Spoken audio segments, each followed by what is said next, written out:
What's going on, ladies and gentlemen, beautiful fight fans across the world? And in this video, we're going to be talking about UFC Fight Night Moreno versus Albazi. It just went down. It just finished. And we're going to talk about the whole card. It was if I had to rate the card out of 10, I'll give it a little 5 out of 10. It was pretty mid until the main card had its moments. Okay, the main card had its moments. So let's get straight into it. Top to the bottom. We're going to get through these prelims quick.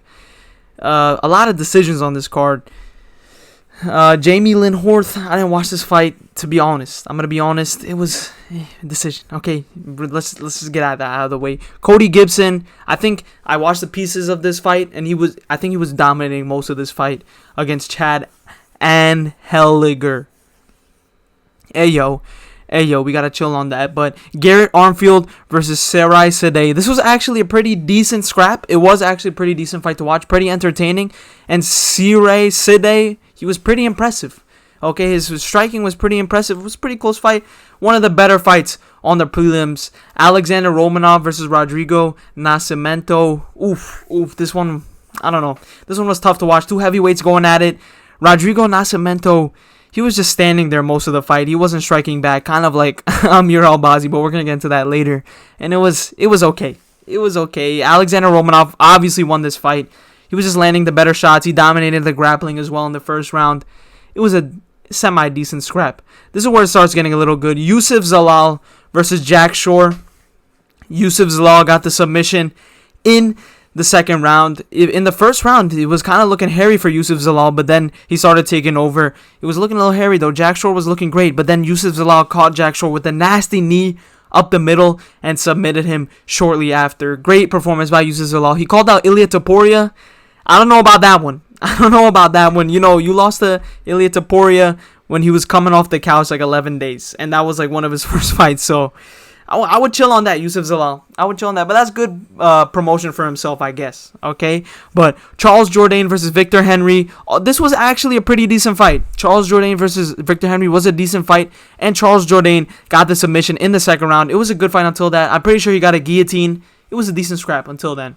Ayman Zahabi versus Pedro Munoz. Ayman Zahabi's boxing just looks so great. Look way ahead of Pedro Munoz's boxing. It was just... he really dominated most of that fight. But let's get into the main card. This is where it starts getting a little decent. Mike Malott versus Trevin Giles. This one was kind of hard to watch. Mike Malott is just not him at the... he lost to Neil Magny. Do I think Mike Malott will be a top 15 fighter? I don't know about that one. Maybe though, if he develops his game a little bit more, but it's not looking too good for Mike Malott, okay? Even though he did get the win over Trevin Giles, shout out him. Like, a lot of Canadians did win on this card, except for the next fight. Marc-Andre Barriault versus Dustin Stulfis. I don't know how to say his last name, but he got a nasty KO on Marc-Andre Barriault. I don't know if Marc-Andre Barriault's chin will ever be the same, because the last fight he got knocked out by Joe Pyfer, and that was a nasty knockout. And tonight he took a nasty knockout. Marc-Andre Barriault, I wish the best for him. Let me just say that. I wish the best for him. But Ariana Lipski versus Jasmine Judavicius, she got this submission in the third round. There's not much else to say. I think she was dominating most of this fight, but she got the submission in the third round. Okay, let's just move on. Brandon Ribeiro versus Caio Machado. Actually, a pretty decent scrap. They were going back and forth, but Brandon Ribeiro was landing the better, more powerful shots, even though Caio Machado was barely outstriking him in every round. Definitely, Brandon Ribeiro win. Let's get into the co-main. Rose Namajunas versus Erin Blanchfield. I don't know if this one was the right decision, because I thought Rose Namajunas won rounds 1, 2, and 4. I thought that was clear, but I guess the judges saw it differently. They gave the last 3 rounds to Erin Blanchfield.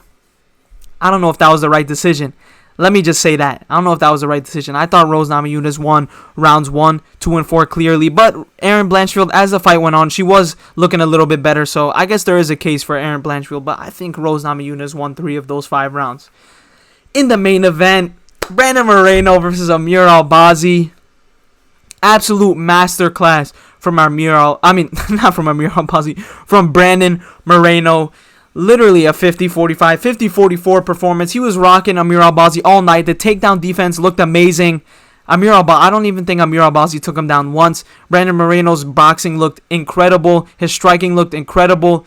He looked perfect after 5 rounds. I think he could have gone another 5 rounds the way he was looking against Amir Albazi. And Amir Albazi pointed to the ground at the end, trying to pull a Max Holloway, but then he started backing up. I don't like that. Okay, I know he was beat up. I have to give him that. He was beat up. He was beat up a lot.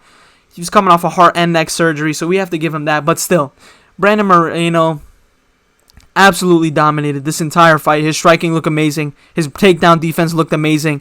Just an absolute amazing performance from Brandon Moreno. I feel like he can make a run for the belt again after that.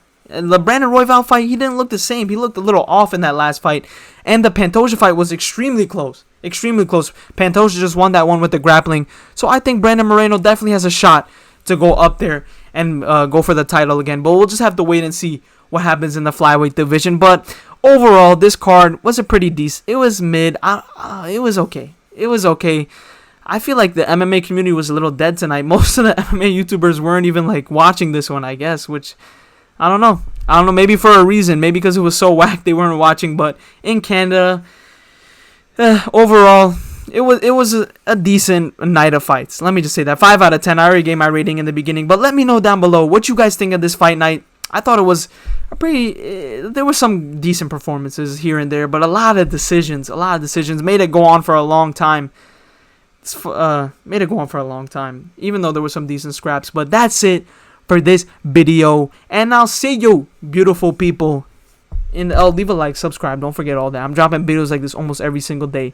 But I'll see you, beautiful people, in the next one, man.